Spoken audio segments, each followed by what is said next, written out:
নমস্কার, আমি অলোক স্যার বলছি। আমার চ্যানেল লার্নিং উইথ অলোক স্যারে তোমাদেরকে স্বাগত। তোমাদেরকে শব্দ সম্বন্ধে অনেক কিছু বলেছিলাম। আজকে শব্দের প্রয়োগটা বোঝাচ্ছি। যেরকম 20,000 বেশি শব্দ আমরা শুনতে পারি, 20 কম শুনতে পাই। সেরকম 20,000 কম শুনতে পাই, কিন্তু 20,000 বেশি শুনতে পাই। কিন্তু ওই শব্দটাই অনেক কাজে লাগে। যেরকম যেরকম মনে করো, ওই শব্দটা এত কাজে লাগে তোমাদেরকে বলে শেষ করা যাবে না। আমি মোটামুটি কয়েকটা পয়েন্ট দিয়ে বোঝাচ্ছি। প্রথম কথা, ওইটার যে শব্দটা যে তৈরি হচ্ছে তার কিন্তু ক্ষমতা অসীম। এরকম প্রথম হচ্ছে যে কোনো জীবনে ধ্বংস করতে পারে। অর্থাৎ তোমার যে অ্যাকোয়াগার্ড বলো, হ্যাঁ, তারপরে যে কোনো বলো, ওতে তোমার এটা ইউজ হয়, ফলে জীবাণু ধ্বংস হয়ে যায়। আচ্ছা, এইবারে আবার জল, দুধ, অন্যান্য খাদ্যবস্তু হয়ে তোমার জীবাণুমুক্ত করতে পারে। তাহলে জীবাণুমুক্ত হয়ে গেল। আচ্ছা, এবারে দেখো যে দেহের মধ্যে যখন টিউমার থাকে তখন কিন্তু আগে অন্যরকমভাবে হতো, এখন কিন্তু এটাই হচ্ছে যে টিউমার আছে কি না সেটাকে আবার মানে সহজেই হয়ে যাবে যে তার টিউমার আছে কি। তারপরে বিভিন্ন রোগী নির্ণয় এটার কাজে লাগে। আচ্ছা, এবারে হচ্ছে সমুদ্রের গভীরতা। সমুদ্র তো অনেক গভীর, তো সেটাকে মাপা কিন্তু সোজা নেই, কারণ কোথা থেকে মাপা যাবে না। হ্যাঁ, অন্য কোনো উপায়ও নেই, তোমার কিন্তু শব্দ দিয়ে সহজেই মাপা যাবে।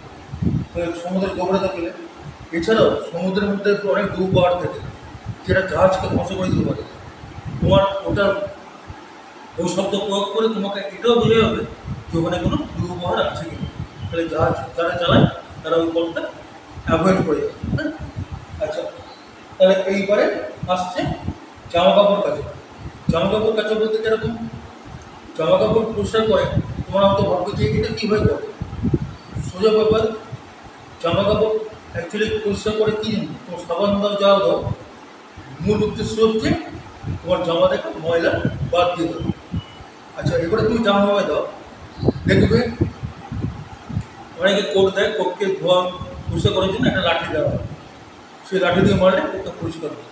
তার মধ্যে তোমার বৈজ্ঞানিক কারণ কী জানো, যখন কোটটাকে তুমি মারছো তার মধ্যে ধুলোগুলো সেই স্থানে আছে কিন্তু কাপড়টা সরে যাচ্ছে। তো এইভাবে যদি কখন মারা যায় ধুলোগুলো আলাদা হয়ে যায়। অনেক সময় দেখবে যে ময়লা যদি কোনো কাপড় থাকে, তোমার যদি ছাড়ো দেখবে যে কাপড়টা ধুলো হয়ে যাচ্ছে, সেও এক রকম।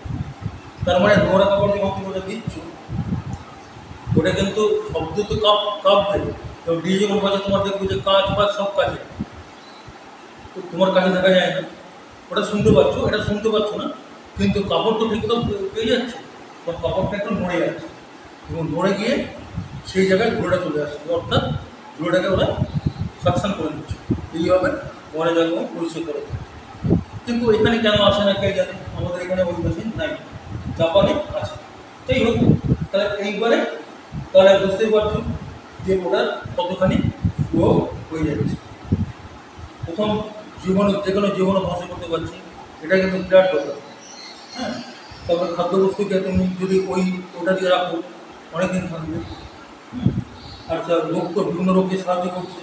আরেকটা হচ্ছে কি, যে তোমার জাহাজকে বাঁচিয়ে দিচ্ছে, অর্থাৎ ডুবো পাহাড় কিন্তু যাতানা ব্যাপার না, যে কোনো জাহাজকে ধ্বংস করার পক্ষে যথেষ্ট।